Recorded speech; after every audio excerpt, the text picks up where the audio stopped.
Setiap hari ada momen yang ditunggu. Ketika bel istirahat berbunyi, siswa bergegas membuka kotak makan bergizi yang dibagikan di sekolah. Di bawah rindangnya pohon, di sudut koridor, atau di dalam kelas. Mereka duduk bersama, berbagi cerita, dan tawa. Program makan bergizi gratis bukan hanya mengisi energi, tapi juga menumbuhkan rasa syukur. Wah, enak nih, lengkap. Ada lauk ayam, ada sayur, terus ada nasi. Alhamdulillah dapat 2 juga. Iya, rasanya mengenyangkan banget ya. Tapi makanan ini cukup nggak buat kita? Emangnya kalau belum cukup, kenapa? Kalau belum cukup, nanti kita lemas pada saat jam pelajaran. Itu gara-gara makan apa tugas matematika ya? Saya tidak buru-buru menjelaskan. Saya biarkan rasa ingin tahu mereka tumbuh. Karena pertanyaan yang lahir dari pengalaman adalah benih pembelajaran yang paling kuat. Saya Lailatul Mu'anisa, guru matematika SMP Negeri 7 Tual, Maluku.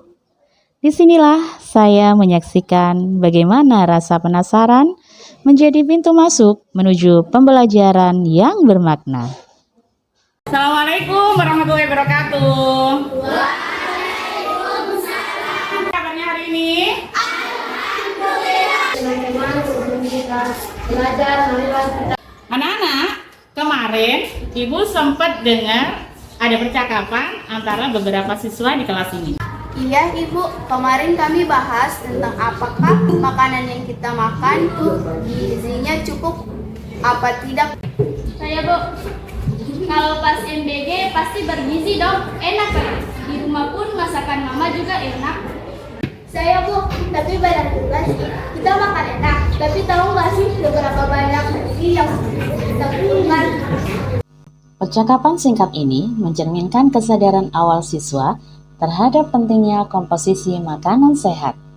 Sebagai guru matematika, saya melihat ini bukan sekadar percakapan spontan, tetapi sebagai stimulus pembelajaran yang otentik dan kontekstual. Dari sinilah lahir gagasan Nutrimatika, sebuah pendekatan pembelajaran mendalam yang mengintegrasikan matematika sebagai alat analisis dan pengolahan data gizi sebagai konteks nyata yang dekat dengan kehidupan siswa, berpikir komputasional untuk menghasilkan produk kalkulator bergizi bernama Nutrimatika.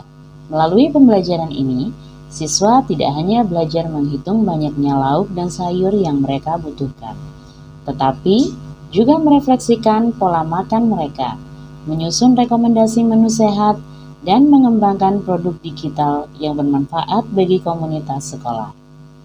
Pembelajaran ini dirancang untuk mendukung pencapaian 8 dimensi profil lulusan, khususnya kesehatan, penalaran kritis, kreativitas dan kemandirian, serta kolaborasi dan komunikasi.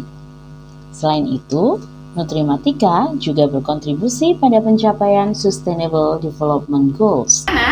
Hari ini Ibu Nisa tidak sendiri, karena kita akan belajar bersama dengan seorang narasumber spesial yang akan membantu kita bagaimana memahami lebih tentang kebutuhan gizi di tubuh kita. Beliau adalah Ibu Raisya Mifta Reswaluhu, AMDGZ, seorang ahli gizi dari Badan Gizi Nasional yang bertugas di Unit SPPG Kota Tual, Pulau Dula Utara, Pijitan, di bawah naungan Yayasan Garuda Mariada Indonesia. Yuk kita sambut Ibu Raisya dengan semangat belajar. Kemitraan pembelajaran dengan ahli gizi membuka cakrawala baru.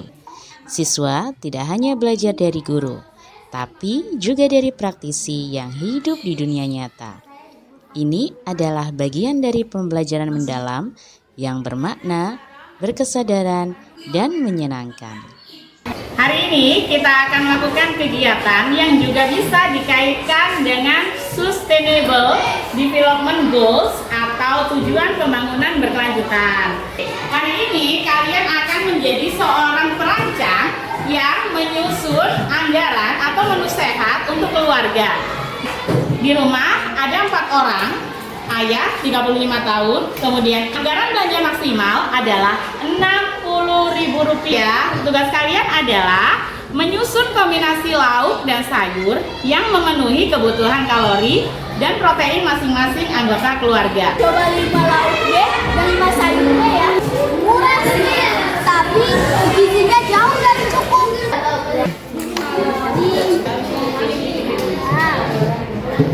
Kalori dengan harga. Teman, kalorinya oke, harganya melebihi anggaran. Jadi gimana dong? Lauk B dan sayur B. SPLDV dari data kontekstual. Tadi Farul sudah menyebutkan bahwa protein yang diperoleh sesuai. Kemudian harganya juga sesuai anggaran. SPLDV membantu kita menyusun strategi awal dan kalian sudah menunjukkan berpikir kritis. Tadi sudah menyusun menu sehat dengan strategi menggunakan sistem bersama linier dua variabel atau SPLDV. Tapi waktu tadi mencoba SPLDV, kita harus coba-coba banyak kombinasi. Kalau ada alat bantu pasti lebih cepat. Lagi kita tinggal masukin data. Saya pernah lihat di Facebook, ada guru yang pakai Canva kode buat simulasi belanja sehat. Menunya bisa dihitung otomatis.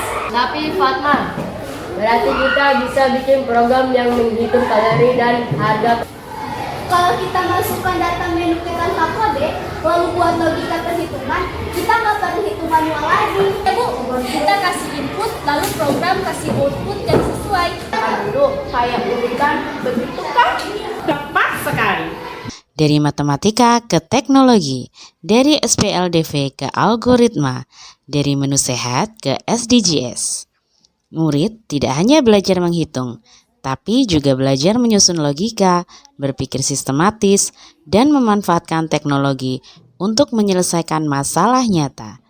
Ini adalah contoh nyata dari berpikir komputasional yang berkontribusi pada pembangunan berkelanjutan.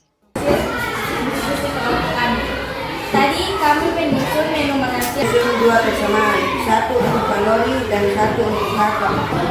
Kami membuat simulasi Canva kode seperti ini. Masukkan data menu, lalu buat blok kode untuk pilih dan memenuhi syarat atau tidak. Ini sangat membantu dan menghemat waktu.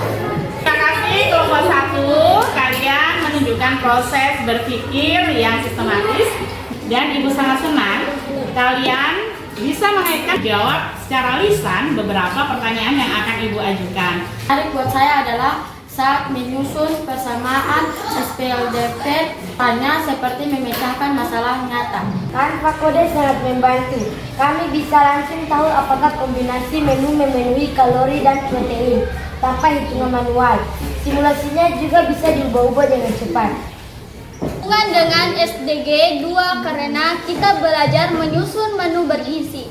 Refleksi kalian, hari ini kalian telah menunjukkan bahwa kalian bisa berpikir kritis, kalian bisa terus mengembangkan ide-ide ini dan menerapkannya dalam kehidupan nyata. Demikian pembelajaran hari ini, sampai ketemu di pertemuan berikutnya. Terima kasih anak-anak. Wassalamualaikum warahmatullahi wabarakatuh. Pembelajaran bukan hanya tentang menemukan jawaban, tapi tentang memahami proses dan dampaknya.